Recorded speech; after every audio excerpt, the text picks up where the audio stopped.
having Slack enables us to communicate, to build software quickly, and to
everybody?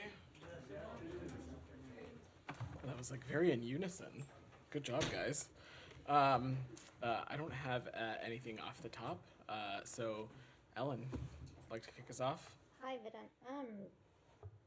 A former State Department security and human rights official, Charles Blaha, took part in a panel presentation on credible allegations of human rights abuses by Israeli forces this afternoon, and he said that in his experience in 30 years at the State Department, the State Department gave Israel special treatment that no other country in the world got, and that it showed undue preference to Israel in accepting its accounts of incidents that involve allegations against Palestinians. So aside from the fact he's a free citizen and free to say what he wants to say, is he correct? Is the person who was central to the kind of reviews that are happening now in the State Department, is he correct in saying that's the situation? Or did he misunderstand how things worked over 30 decades? So I can't speak to these comments. I haven't seen them, or can't really speak to this individual and their what their role may have been here at the State Department. What I can say unequivocally is that we apply the principles and guidelines that are outlined in clear legislation when it comes to the security relationships we have with countries around the world, including Israel, consistently. I will also note that when it comes to the appropriate use of American security assistance, we also apply the principles and guidelines as it relates to those consistently with countries across the board. Simultaneously, we have a number of measures and efforts in place when it comes to ensuring that there is compliance with international humanitarian law. We've talked about a number of those levers from this briefing room, and we apply the tenets laid out in those measures consistently across the board with countries across the board. There is no such thing as special or preferential treatment when it comes to the implementation and enforcement of what we believe to be U.S. law. Simultaneously, when it comes to Israel, at every conversation, we have stressed the moral and strategic imperative to ensure that every possible step is taken when it comes to ensuring that civilian casualties are minimized, that deconfliction measures are implemented immediately, and that humanitarian aid can get to the places it needs to go, and that humanitarian aid workers are protected. And we'll continue to be very direct about those efforts, and we'll continue to apply the tenets of our of these factors consistently across the board with all countries. A couple of former senior State Department officials involved in the process have come forward now to say that's not the case. Should that prompt an examination of the State Department of its own process? Again, I've not seen these other comments, but what I can say unequivocally is that there is no such thing as double standards or preferential treatment. We apply the rule of the law and the standards outlined in the various accountability mechanisms we have consistently across the board with all countries that we have security relationships with. I assume these individuals that you outline are private citizens, so they have every right to speak whatever it is their opinion is on issues pertaining to global affairs, but we see no indication of or reason to reassess our policy or the steps and procedures that we have in place. Daphne, go ahead. A senior Israeli defense official has said that Israel's military is poised to evacuate Palestinian civilians from Rafah and assault Hamas holdouts in the city. Do you feel that U.S. concerns about an operation in Rafah have been heard or addressed? We don't. This is an ongoing process. We continue to be very clear, and Ambassador Satterfield reiterated some of this yesterday, that when it comes to military operation in Rafah. There needs to be a serious, credible plan when it comes to how to deal with some of the very pressing humanitarian challenges. You've heard me talk about these before. First and foremost, we have more than 1 million people seeking refuge in Rafah. Rafah, as a region, continues to be an important conduit for humanitarian aid, as well as a region of safe departure for foreign nationals. For these reasons and many others, we continue to engage directly with our partners in Israel about them needing a very serious, coordinated, and well thought out plan when it comes to any military operation in Rafah. Have you gotten any assurances on protection of civilians from the Israelis? We are having these conversations. They are ongoing. Obviously, in the broader sense of the conflict, we have stressed the moral and strategic imperative of protecting civilians and making sure that every possible step is taken to protect and minimize civilian casualties. But on the topic of an operation in Rafah, this is a conversation that we're going to continue to have. You might have been in the briefing last week in which we talked about the National Security Advisor Sullivan's meeting through the Strategic Consultative Group to talk about some of these issues. These conversations will continue to be ongoing, and we'll continue to engage with our Israeli partners on this. Will the U.S. take any action if they go ahead with an operation? I'm just not going to get ahead of hypotheticals here. Okay, and if I could just ask, Palestinian authorities reported finding hundreds of bodies in mass graves at a hospital in Khan Yunis this week after it was abandoned by Israeli troops. I know you said earlier this week that the reports are troubling, but will the U.S. call for an independent inquiry? So first, let me just say the allegations are troubling. They're disturbing. We take them very seriously, and we're continuing to press the government of Israel for more information. It's our understanding the IDF has spoken to some of this publicly. They've stated that in search of Israeli hostages, they have uncovered graves in the area where Palestinians had previously been buried, and after determining that no hostages were there, these graves were recovered. Obviously, the IDF can speak to specifically about their operations in the region, but we're also continuing to press the government of Israel for more information onto what this is and what the circumstances are here. And when we have that information, we'll be happy to share that with you. Sure. Point Ellen and my colleague, at that event, actually, where they released something called the Independent Task Force on the Application of National Security Memorandum 20, I'm sure you are aware of.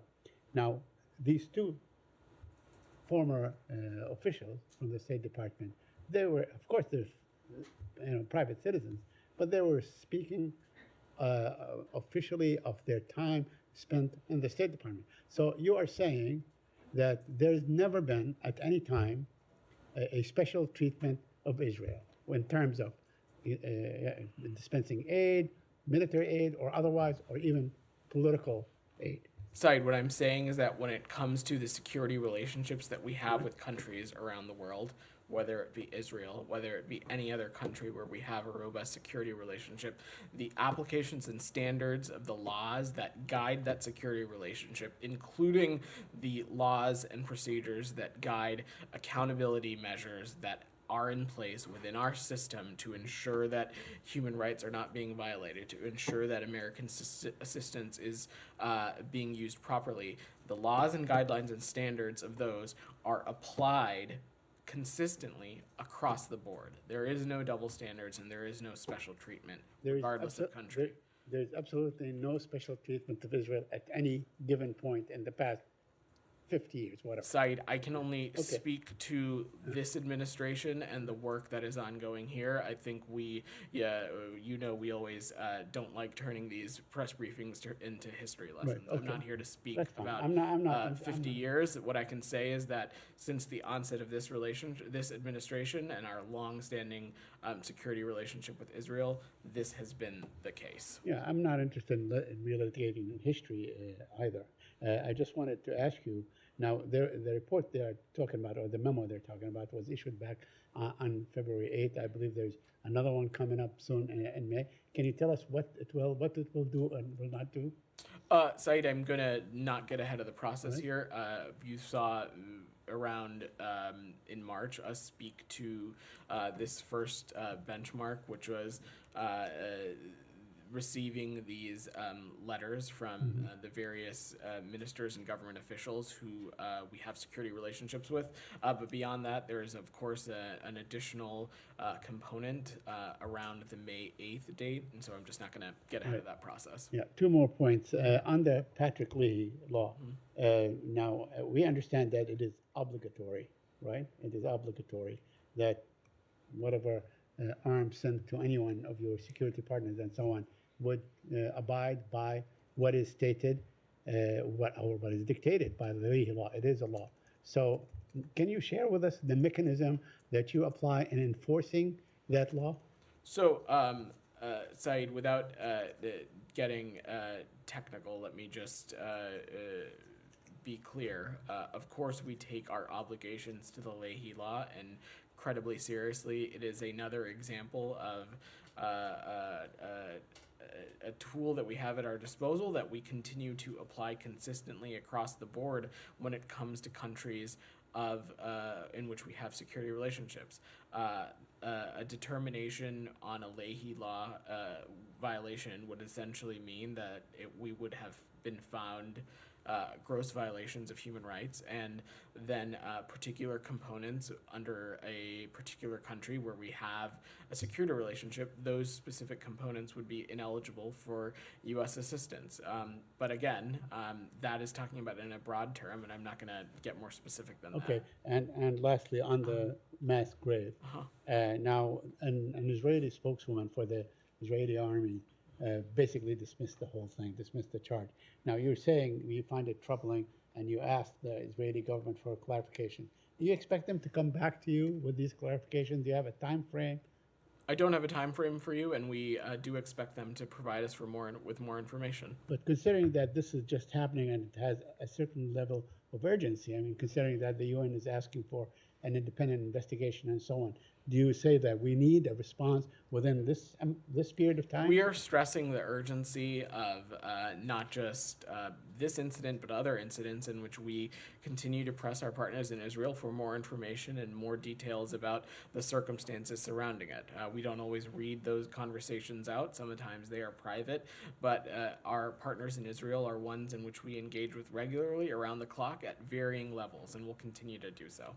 Thank you. Elizabeth, go ahead. There was a report in Israeli media over the weekend that Israeli Finance Minister Smotrich is pushing to legalize 68 outposts in the West Bank. Does the State Department have a reaction to that report, and is this something you've raised with Israeli officials? So, look, these reports about directives to support illegal outposts in the West Bank, we believe that to be dangerous and reckless. Our policy, U.S. policy, remains that settlements are counterproductive to the cause of peace, and the government of Israel's program is inconsistent with international law, and we'll continue to urge Israeli officials to refrain from taking actions to fund outposts that have long been illegal under Israeli law. Actions or announcements seeking to expand outposts will only move the goal of peace and stability in the region further away. Abby, on the region or anything else? Yeah, go ahead. Hamas released a video today of Israeli-American hostage Hirsch Goldberg Pollen. And I wondered if you had any comment on the video and if you had any further information on proof of life or the date of the video. And more broadly, if you could give an update on the hostage discussion. Sure. So the video itself is being actively examined by the Federal Bureau of Investigation and the Hostage Recovery Fusion Cell. I can't comment on it any further at this time on any of the specific parameters on the verification of it or not. But I will just note that if it's real, that this is another example of Hamas preferring to hold. Behind me here, hundreds of protesters demonstrating, all linking arms now as they close in. Over there, at least 50 Department of Public Safety officers watching on standby, preparing potentially to close in. That's good.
It's a lot of give and take, you know? Oh, yeah.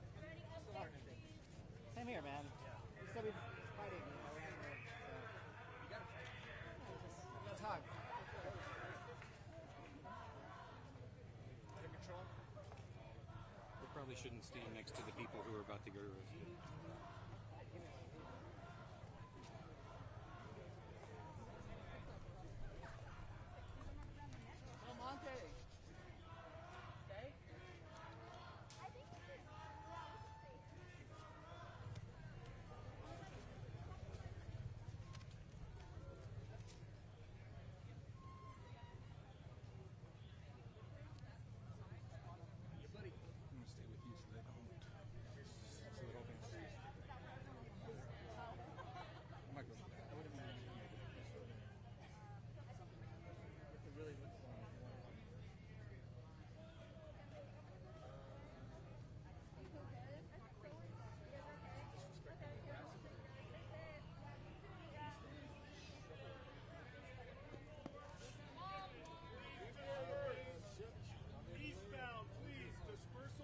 arrested.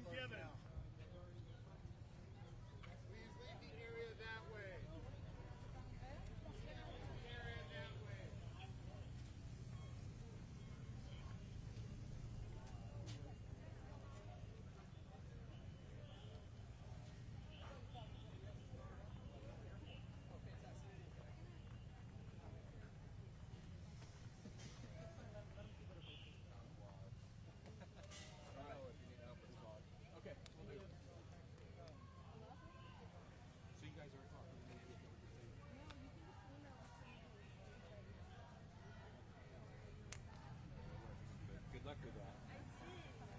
Email, sure. Yeah. She wants us to email inquiries. She was doing, I was getting phone video of her earlier. She was like, well, I think we're going to have to start talking to just students because nobody I predicted this in my own mind that this was going to happen. Yeah. Give me a call if you need help.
Palestine! Free, free Palestine! Free, free Palestine! Free, free Palestine! Guys, listen up. We have to disperse. They're going to start making arrests.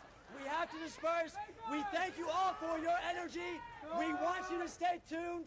If you're following us, if you're on our chats, please look there for our updates. We need everyone to disperse now to avoid arrest. Please, thank you for the energy. We need to disperse. We cannot keep marching. All right? We appreciate There'll be another march we soon. need to disperse. There'll be another march soon. We have to disperse, y'all. They're giving us a pain in the ass, but we have to disperse.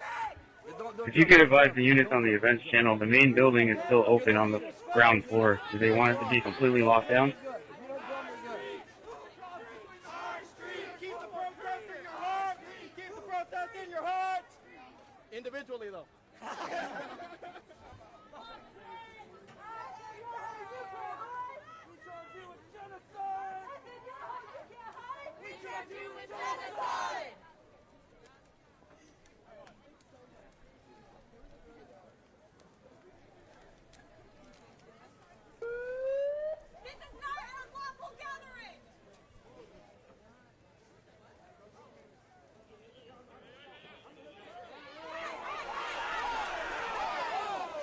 Once they kill 6 and rolling the 4 responding, priority 1, alarm activation, 308, school road.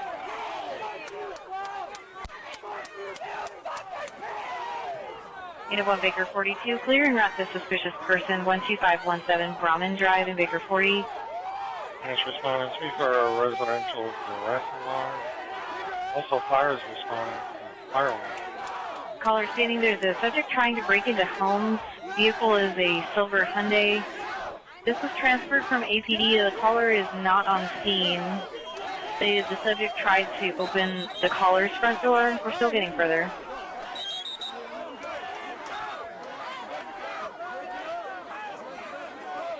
The caller is advising the vehicle is parked outside of their address, and it could possibly be a Mazda or Hyundai. How dare you touch a woman like that? No one's touching you. No one's touching you. Yes, responding to Eaton School Road. It looks like a fire truck is on scene. You see it on the TVs. I don't know what y'all's backgrounds are, but you see it. 547, blur assist. None of these students will harm you. None of these students will harm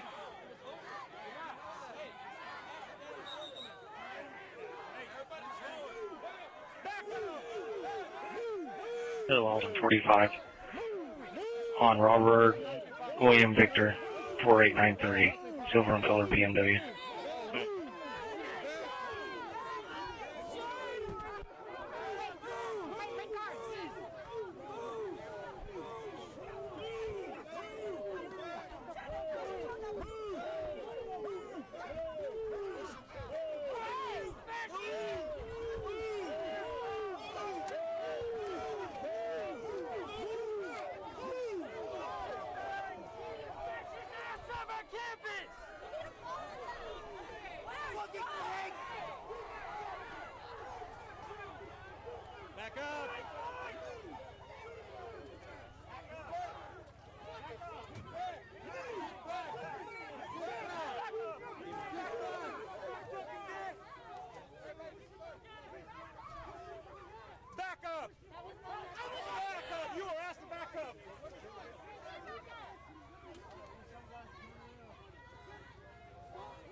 Units responding to the suspicious person. Subject appeared to be about 30 years of age. No one else was seen with him. No weapons seen. Unknown intoxication.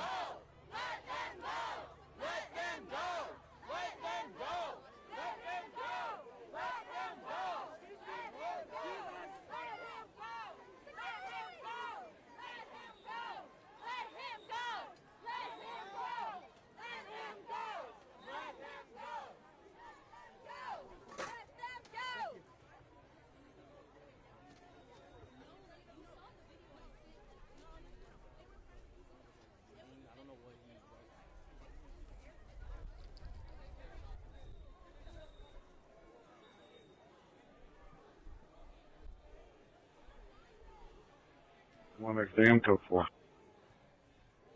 Clear code 4.